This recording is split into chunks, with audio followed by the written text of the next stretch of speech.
नमस्कार, उज्जवल भारत न्यूज़ में आप सभी दर्शकों का बहुत बहुत स्वागत है। दोस्तों, आज हम बात करेंगे मीरा भाईंदर। मीरा भाईंदर महानगर पालिका के पत्रकार कक्ष में मीरा भाईंदर की आमदार गीता जैन ने एक प्रेस कॉन्फ्रेंस का आयोजन किया। इस प्रेस कॉन्फ्रेंस में पत्रकारों को संबोधित करते हुए गीता जैन ने बताया कि उनकी 4 मुद्दों पर यहाँ की मनपा आयुक्त से मुलाकात हुई। प्रेस कॉन्फ्रेंस में गीता जैन ने किन 4 मुद्दों पर बात की, आइए आपको सीधी ले चलते हैं प्रेस कॉन्फ्रेंस में। आता आपण सर्वांना माहीतच असेल का आपल्याकडे परिवहन सेवा जूनपासून बंद आहे। जूनपासून म्हणजे आपण अनलॉक कधीच डिक्लेअर केला, पण आपली परिवहन सेवा अजून चालू झाली नाही। मग इथे शहरवासींनी काय करायचं? ट्रेन चालू नाही, बस पण चालू नाही, मग काय प्रायव्हेट दरवेळी प्रायव्हेटचे बरेच मला वाटते रेट्स मी काय 350 का पर डेचे वगैरे ऐकले, आई डोंट नो एक्झॅक्टली, पण सगळ्यांना ते पोसत नहीं। सबसे अहम मुद्दा मेरा परिवहन का था। आप सब लोग जानते हैं कि अनलॉक शुरू हो गया है और अनलॉक के बाद बहुत सारी ऑफिसेस शुरू हो गई है। बहुत सारी ऑफिसेस जाने के लिए यहाँ के लोग बहुत परेशान हैं। ट्रेन ऑलरेडी बंद है और कब चालू होगी, हालांकि 15 का वायदा है, लेकिन मैं फिर कहती हूँ कि ट्रेन अभी तक चालू हुई नहीं है। लोगों को अपनी ऑफिस जाना है तो हमारे पास परिवहन की जो सुविधा है वो बसें ही रह जाती है। और ऐसा नहीं है कि हमारे पास बसें नहीं है, अगर जितनी है वो ही हम चलाना चालू करें तो लोगों को थोड़ी सी राहत मिलेगी। उत्तन राय चौक पाली वहाँ से तो लोगों को बिल्कुल आने जाने के लिए कोई सुविधा नहीं है। अभी जो एसटी चालू हुई है वो पर्याप्त नहीं है। तो इसीलिए आज हमने कमिश्नर साहब से ये चर्चा की कि प्लीज़ आप जल्दी से जल्दी परिवहन चालू करें, क्योंकि हर बार ये वायदा होता है कि 15 दिन की टर्मिनेशन नोटिस कॉन्ट्रैक्टर को दे दी गई है और उसके बावजूद आज दिन तक बसें चालू नहीं हुई है। What is concern is that कि आज दिन तक बसें चालू नहीं हुई है। वो आप किस तरह से करते हैं, पर हमें बसें चालू चाहिए, लोगों को सुविधा ये ज़रूर होनी चाहिए। इसलिए आज इस मुद्दे पे अहम चर्चा हुई। कॉन्ट्रैक्टर की क्या मांगे हैं, वो बार बार ये कहते हैं कि मुझे कॉरपोरेशन पैसे देगी तब मैं कर्मचारी का वेतन दूंगा। वो ऐसा कोई भी हमारे कॉन्ट्रैक्ट में नहीं है कि हमें कर्मचारियों के वेतन के लिए पैसे देने हैं। तो इसलिए उसका कोई एक हल कैसे निकला जाए, इसके लिए आज ये चर्चा हुई और कमिश्नर साहब ने ये वायदा किया है कि 1 या 2 दिन में इस पे ठोस निर्णय लेके हमें बताया जाएगा। इसी मुद्दे पे आप अनशन पे बैठने वाली हैं? अगर नहीं होता है तो मैं अगले सोमवार से अनशन पे बैठने वाली हूँ। और अभी ये पूछ रहे थे कि बेमुद्दत, तो बिल्कुल बेमुद्दत अनशन पे मैं बैठने वाली हूँ। और मेरे साथ जो है मेरे कार्यकर्ता, मेरे नगर सेवक, वो सभी आंदोलन करने के लिए मेरे साथ वहाँ बैठने वाले हैं। सेकंड पॉइंट था हमारा 7वां वेतन आयोग, जो कब से मंजूर तो हुआ है लेकिन अभी तक यहाँ लागू नहीं हुआ है। तो उसका जो फॉलोअप था वो मैंने लिया है अभी 1 महीने से। तो ये है कि अभी मुझे लगता है, मुझे आशा ये है कि दिवाली तक हम ये 7वां वेतन आयोग यहाँ लागू करेंगे। रोस्टर की पद्धति जो अभी तक बहुत सारी यहाँ हमारे अपॉइंटमेंट्स बाकी है उसको भी किया जाए, ताकि हमारे पास अगर स्टाफ होता है तो हमारा काम बहुत इजीली चलता है। तो ये सब मांगे लेके, जो दूसरी मांग थी उन्होंने कहा है कि अभी ये 7वां वेतन आयोग यहाँ तुरंत, मुझे लगता है कि कर्मचारियों को दिवाली की एक गिफ्ट भी होगी अगर 7वां वेतन आयोग यहाँ चालू हो जाता है।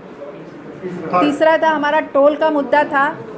हालांकि आप लोगों ने बहुत सा कहा है कि वो आप सफल होंगे कि नहीं, लेकिन हमने आगाज़ किया, हमने शुरुआत की, ये तो लोगों को पता पड़े ताकि लोगों के पास और कोई उसका माध्यम हो तो वो मुझसे जुड़े। इसलिए हमने शुरुआत की। आज से टोल के लिए मैंने पहला पत्र लिखा है कि उसको वसावे के तरफ खिसका दिया जाए तो भी मीरा भाईंदर वासी हमारे टोल मुक्त हो सकते हैं।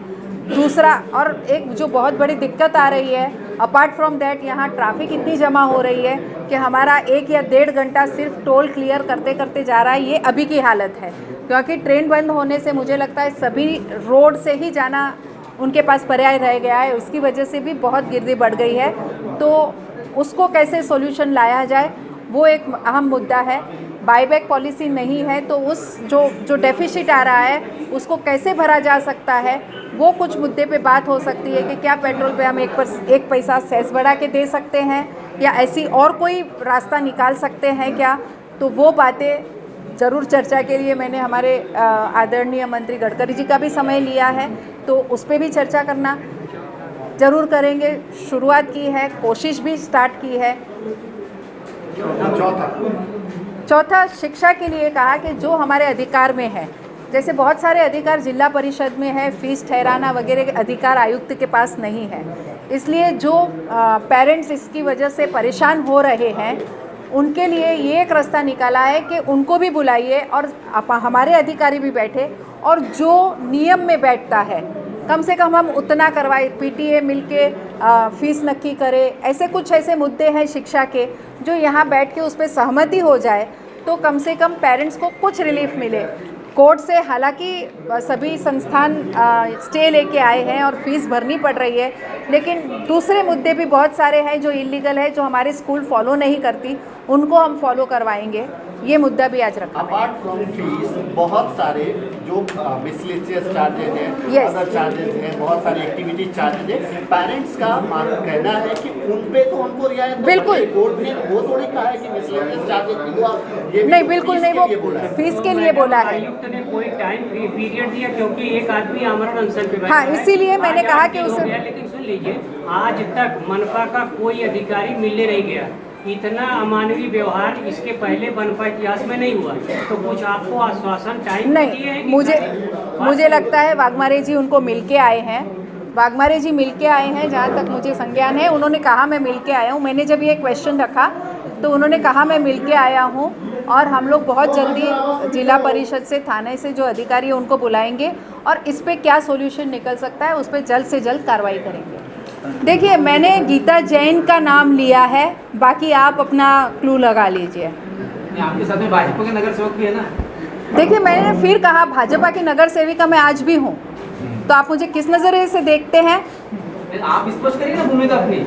मैंने क्या कहा, जो भी मैं किसी पार्टी का प्रतिनिधि बोल के चुन के दिए। सर जी, मैं वही बोल रही हूँ कि मैं लोक प्रतिनिधि हूँ। जब लोगों का काम करना होता है तो किसी पार्टी की भूमिका मुझे ज़रूरत नहीं है।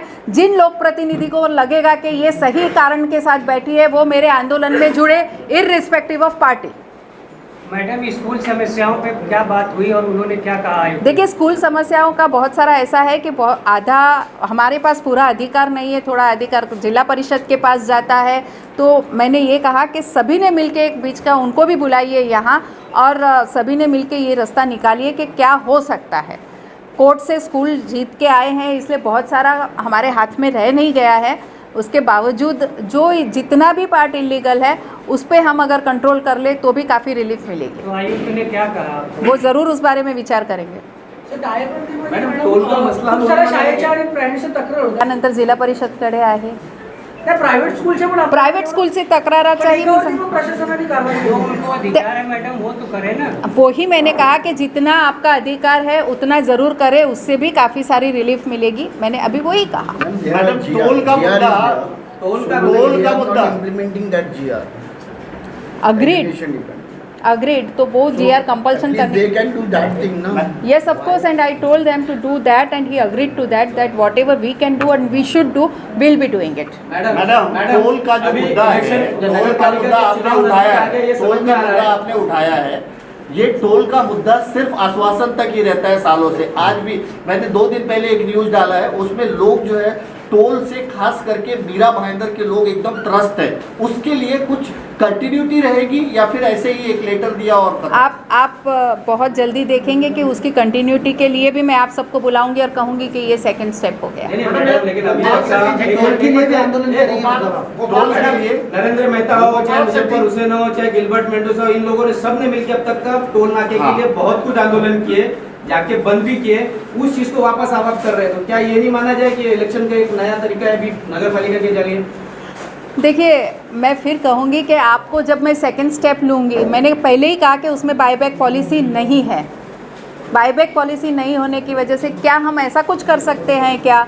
पेट्रोल पे 1 पैसा बढ़ा के इस टोल को यहाँ से निकाल सकते हैं क्या? मैं पॉसिबिलिटी बता रही हूँ, मुझे अभी वो चर्चा करनी है। हाँ, आपका जो मैनिफेस्टो है, आपका नहीं, मैनिफेस्टो देखिए, है, उसमें टोल मुक्त करना है। टोल मुक्त मीरा भाईंदर की बात मैंने कही है, मैं मान रही हूँ, आज भी मान रही हूँ और उसी के लिए मेरे प्रयत्न है। मैं वही कहती हूँ कि क्या कर सकते हैं, वो करने से सब मुंबई के भी लोग अगर इसमें आते हैं तो हमारे पे वो भार कम हो सकता है। टोल यहाँ से निकालने की बात पे मैं आज भी फर्म हूँ और उसके लिए मैं और क्या क्या कर सकती हूँ मैं उसी पे बात कर रही हूँ। वो पॉसिबिलिटी पे बात कर रही हूँ। जो एग्रीमेंट बन गया उसे मैं वापस नहीं कर सकती।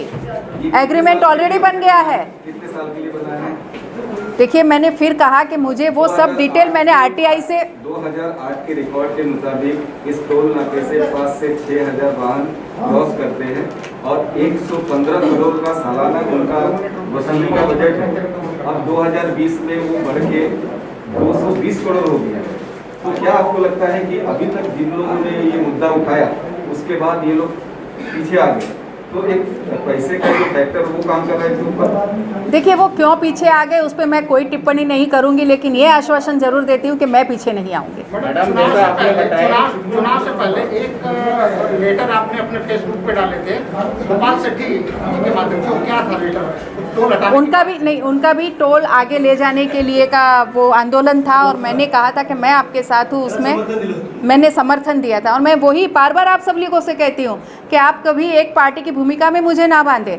जो लोक प्रतिनिधि शहर के हित में मेरे साथ जुड़ना चाहते हैं और काम करना चाहते हैं, मैं उन सभी का स्वागत करती हूँ। पण ते बार नाही होणार। आता तुम्ही शेवटचं आणि एकदा क्लिअर सांगा, 7 दिवसामध्ये उपोषणाला बसणारे आमदार गीताजैन असेल, नगरसेविका गीताजैन असेल की फक्त गीताजैन असेल? लोक प्रतिनिधी गीता जैन असेल। आमदार तुम्ही जे ध्यान मोजायचं असेल ते मोजा। मैडम, जैसा आपने बताया कि वो बैक नहीं हो सकता है, एग्रीमेंट में स्पष्ट ऐसा लिखा है जिसको डिनाई नहीं किया जा सकता। अभी आप कोशिशें कर रही है कि कोई बीच का रास्ता नहीं जी। आपके इन कोशिशों के चलते लोगों में एक अपेक्षा जाग उठी है कि हाँ, यहाँ पर कोशिश की जा रही है। तो ये आपकी क्या जल्दबाजी नहीं है मीडिया के सामने आना या उसका? देखिए, आज मैं आई थी परिवहन, आप पहले पूरा स्टडी तो कर लीजिए कि किस तरह से हम इसे हटा सकते हैं। वो कोशिशें करने के बाद में अगर आपको लगता है कि हाँ होने जैसा है, पॉसिबिलिटी है, तब आप सामने आ सकते हैं ना। सर, एटलीस्ट मैंने कोशिशें चालू की, ये आप लोगों के संज्ञान में आए, उसके लिए मैं यहाँ बैठी हूँ कि कोशिशें चालू की तो लोग मेरे साथ और जुड़ेंगे। किसी के पास और आइडियाज़ होगी, इवन आप लोगों के पास अगर और आइडियाज़ होगी तो मुझे दे सकते हैं। कोशिशें चालू हुई, ये भी आप लोगों को जानना ज़रूरी है, इसीलिए बैठी हूँ। आइडिया लिया था मीडिया से। मैडम, आपने जो मैनिफेस्टो बनाया था तो उसके ऊपर बहुत बाकायदा सर्वे करके लोगों से बातचीत करके बनाया था, बहुत सोच समझ के बनाया था और उसमें ये मुद्दा था, तो उस वक्त आपने सोचा नहीं था क्या? देखिए, मैं फिर कहती हूँ, हर एक चीज़ की कोशिश के बाद ही कामयाबी या नाकामयाबी होती है। आप लोगों ने भी अपने जीवन में बहुत सारी ऐसी कोशिशें की होगी, किसी में कामयाब हुए होंगे, किसी में नाकामयाब भी हुए होंगे। मैंने एटलीस्ट कोशिशें चालू की, ये आपके संज्ञान में लाना चाहती हूँ। नहीं, देखिए, ये कोशिश सब लोग प्रतिनिधियों ने की है ना अभी तक का, कोई नई चीज तो नहीं है। देखिए, मैंने क्या कहा, सभी लोक प्रतिनिधि ने की है, सभी को निष्फलता मिली तो मुझे भी मिलेगी, ये मान के मैं भी नहीं करूँ क्या? कुछ लोगों ने तो संभावना कैसे बनती है वो तो बताए ना, हमको कन्विंस करिए किस तरीके से संभावना बनती है। मैंने कहा ही कि जैसे जैसे मैं आगे बढ़ूंगी आपको हर एक स्टेप पे आपको बताते जाऊंगी। 25 तारीख से पहले नगर पालिका ने बोला था कि प्रशासन ठेकेदार अगर बस नहीं चलाता तो हम चलाते जी। फिर एक नेता के बर्थडे पे तैयारी कर ली गई चलाने के लिए, फिर जी। वो हुआ कि चला नहीं पाए। पर क्या चल रहा है, पब्लिक को मिल नहीं रहा है। प्राइवेट अगर चलाता तो प्राइवेट ही चलाने के लिए आपको दबाव बनाइए। जी, आज वही चल रहा था कि आप कुछ तो निर्णय लीजिए कि अगर ठेकेदार ने चलाना है तो ठेकेदार क्यों नहीं चला पा रहा है। उसका नहीं चलाने का रीज़न है कि कर्मचारियों को उन्होंने पगार नहीं दिया है, उनको बोलते सैलरी नहीं मिली, वो निकलने नहीं देंगे। देखो, उनकी तरफ से मैं ये ज़रूर कहूँगी कि उनके भी घर चलाने, उनको 5 महीने से अगर सैलरी नहीं देगा तो उनकी मांगे भी जायज़ है। तो कहीं ना कहीं एक बीच का रास्ता मैंने कमिश्नर साहब को बोला, मैंने कहा हर बार आप अगर ये बोलेंगे कि वो ठेकेदार के कर्मचारी है और हम कुछ नहीं कर सकते तो करके नहीं चलेगा। वी आर पेरेंट बॉडी और परिवहन एक सेवा है, उसे ठेके की तरह नहीं देखे, परिवहन को भी सेवा की तरह देखा जाए, ठेके की तरह नहीं। और उस सेवा को आप कंटिन्यू कैसे कर सकते हैं वो आपको ज़रूर देखना पड़ेगा। ठेकेदार को और पेमेंट देना चाहिए, मैंने पढ़ता तो आपको लगता है ज़रूरी है? जी हाँ, उन्होंने कोई बीच का रास्ता निकाला है कि ठेकेदार अभी इतना दे देता है और फिर टप्पे टप्पे उनके पगार का 50% तक भी जाता है, तो हम वो चालू कर सकते हैं। तो सुना आप लोगों ने कि किस तरीके से गीता जैन ने प्रेस कॉन्फ्रेंस का आयोजन किया था और उन्होंने यहाँ तक कही कि अगर हमारी बातें नहीं मानी गई और लोगों की समस्या दूर नहीं की जाएगी परिवहन संबंधी, तो वो आमरण अनशन भी कर सकती है। अभी तक के लिए बस इतना ही। ताज़ा तरीन खबरों को देखने के लिए बने रहिए आप हमारे उज्ज्वल भारत न्यूज़ के साथ। नमस्कार।